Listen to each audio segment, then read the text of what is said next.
Assalamualaikum warahmatullahi wabarakatuh. Selamat berjumpa kembali ya para pejuang cuan dan pejuang sangkutors. Gimana nih keadaan kalian semua? Semoga kalian dalam keadaan sehat semua ya, dan saya doakan sukses semua nih buat kalian. Amin, mantap ya.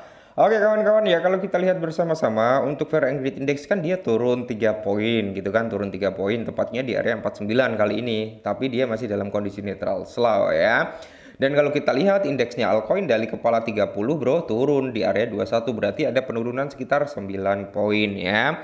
Padahal kemarin itu udah menyentuh di area warna orange yang memudar ya. Habis itu terjadi penurunan. Nah, sedangkan kalau kita lihat juga dari Bitcoin dominance terlebih dahulu ya bro ya.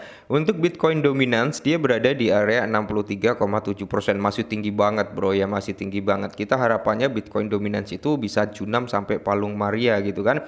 Ya, tapi kalau kita lihat di sini Bitcoin dominance masih mendominasi. Jadi altcoin itu ya baru dikasih napas dibanting, kasih napas dibanting gitu ya. Semoga saja nanti tanggal 7 malam 8 ya, tanggal 8 gitu bro, dini hari sekitar jam 1 atau jam 2 malam ya. Semoga jempol Powell memberikan informasi yang positif bagi sektor kripto. Entah pemangkasan suku bunga. Amin semoga ya. Nah, di sini kalau kita lihat, bro, sebenarnya kalau dari time frame daily ya, si Bitcoin itu udah membuat yang namanya breakout structure ya. Jadi sebenarnya trennya masih kuat untuk naik. Cuman ya kalau kita lihat dia terjadi penurunan dan saat ini apa ya bisa dikatakan terkonsolidasi di area rally base rally-nya ya, atau di area supply juga sebenarnya. Nah, jadi kalau kita lihat ya teman-teman ya, di sini si Bainu sedang mencoba untuk mempertahankan di range harga ini. Cuman kita juga perlu wanti-wanti nih bro ya, kita perlu waspada juga ya kan. Dimana kalau kita turunkan ke time frame yang jauh lebih kecil bro ya, ada prospek si Bitcoin itu bisa ke area sini di area 92 ya. Bahkan bro ya, kalau dia mau menutup gapnya, dia bisa turun sampai di kisaran harga 88 ribuan bro, atau dia bahkan mencari di area yang mungkin cukup strong untuk mempertahankan harganya ya, dia bisa juga junam sampai di kisaran harga 88.300 sampai di kisaran harga ya 87-an. Jadi kita perlu waspada dan hati-hati. Makanya di sini saya menekankan buat teman-teman semua ya, untuk selalu taking profit saat harga udah mulai running profit gitu bro. Nah, kalau kita lihat sebenarnya dari trennya seperti ini ya bro ya, dimana kalau kita lihat bersama-sama sih, nah kayak gini enak bro ya. Saat ini ya, apakah ini hanya fake out aja ya? Kalau dia fake out bro, berarti dia masih kuat untuk mengalami rebound kembali ya. Semoga saja hanya fake out aja ya. Oke. Kali ini bro ada sedikit informasi nih buat kalian semua para holder Pi Network. Nah, jadi di sini teman-teman ya, koin Pi Network itu diprediksikan gitu bisa naik 383% menjadi di area 2,90 dolar. Jadi kalau si Pi Network bisa ke area 2,90 dolar, maka di sini mendekati di ATH lamanya ya. Nah, Bitcoin Network sendiri atau Pi ya, itu mengalami kenaikan yang luar biasa di awal tahun ini. Harga aset tersebut meroket dan popularitas melonjak. Aset tersebut telah menghadapi koreksi tajam selama bulan lalu. Di tengah jatuhnya pasar, harga Pi turun di area 0,5% dalam grafik harian dan 47,7% dalam sebulan terakhir bro ya, yang dimana membawa harga daripada Pi Network itu turun di bawah 1 dolar. Tepatnya untuk Pi Network sendiri bertahan di kisaran harga 0,5 something sampai di area 0,6 dolar something bro ya.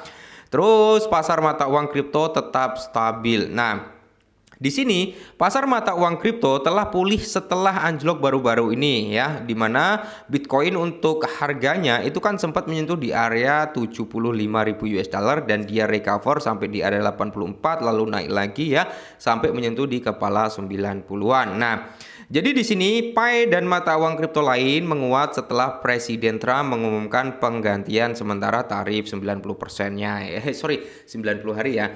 Nah, prediksi daripada koin Pi itu bisa naik sekitar 383% menjadi di area 2,90 dolar ya.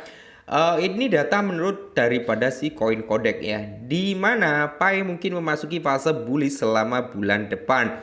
Platform tersebut mengantisipasi aset tersebut akan naik ke area 2,90 pada tanggal 25 Mei. Harga Pi akan naik sekitar 383% jika mencapai target di area 2,90 dolar. Coin Codec tidak memperkirakan harga Pi akan bertahan di atas 2 dolar. Platform tersebut mengantisipasi koreksi ke sekitar 1,5 dolar. Nah, setiap ada kenaikan pasti akan ada yang namanya fase penurunan. Seperti itu, bro ya. Nah, untuk Picoin sendiri saat ini kan dia masih bertahan di area supportnya ini, atau bisa dikatakan naik turun lah, konsolidasi untuk saat ini ya di area kepala 5, sekian sama di area 0, sekian. Nah, perlu kalian ingat juga bro ya, perlu kalian ingat juga kalau si Picoin ini ya itu mampu ngejebol area ini ya. Nah, dia prospek bullish itu bisa sampai di mana ya, mungkin di apa bisa dikatakan itu di higher hacknya lah ya, validnya gitu bro ya. Jadi dia bisa sampai di kepala 0,7an bro ya, di area 0,7an. Nah, sedangkan semisal nih ya, semisal si siapa namanya, si Picoin ini ya bro ya, dia tidak mampu mempertahankan price-nya saat ini, maka dia berpotensi nih buat turun lagi. Turunnya sampai mana ya, bisa sampai di range harga ini bro ya, di area situ di sekitar kepala 47 atau di area 0,3an ya. Semoga saja prediksi tadi bro, prediksi di mana harga daripada Picoin itu bisa naik sekitar 383%, semoga itu bisa jadi kenyataan. Jadi saran dari saya untuk saat ini para pemegang Pi ya, kalau kalian ingin DCI sebenarnya harga saat ini udah cukup bagus ya. Semisal dia keluar dari zona ini bro, maka prospek bullishnya bisa sampai di kisaran harga sini ya. Nah, di area 0,7480-an bro, itu target terdekat daripada Picoin dalam time frame 4 jam loh ya. Kalau kita naikkan ke dalam time frame yang jauh lebih gede di daily kan seperti ini ya. Target koreksi daripada si Picoin ini tadi saya gambarkan di shadownya ya, shadownya di kisaran sini bro ya, mungkin bisa sampai di kepala 3an. Nah, jadi ya harapannya sih dia nggak koreksi lagi, tapi malah breakout. Nah, kalau dia breakout bro, targetnya adalah di kisaran harga ini di area 74an bro. Semoga saja bisa terrealisasi dalam waktu dekat. Oke, mantap jiwa ya. Nah, untuk teman-teman sendiri para holder Pi Network ya, tetap semangat aja lah ya, karena market juga belum begitu kondusif. Altcoin lain juga mengalami penurunan ya kan, bukan hanya Pi Network sendiri. Jadi sebenarnya penurunan dari Pi ini cukup sehat juga ya kan. Kalian bisa melihat sendiri lah ya, token-token yang tiba-tiba ngepam habis itu di rug pull banyak banget bro. Kalau kita lihat dari Pi Network cukup apa ya? Ya wajar aja lah penurunan bro, seperti itu. Oke, mungkin ini dulu, semoga bermanfaat, tetap semangat dan salam.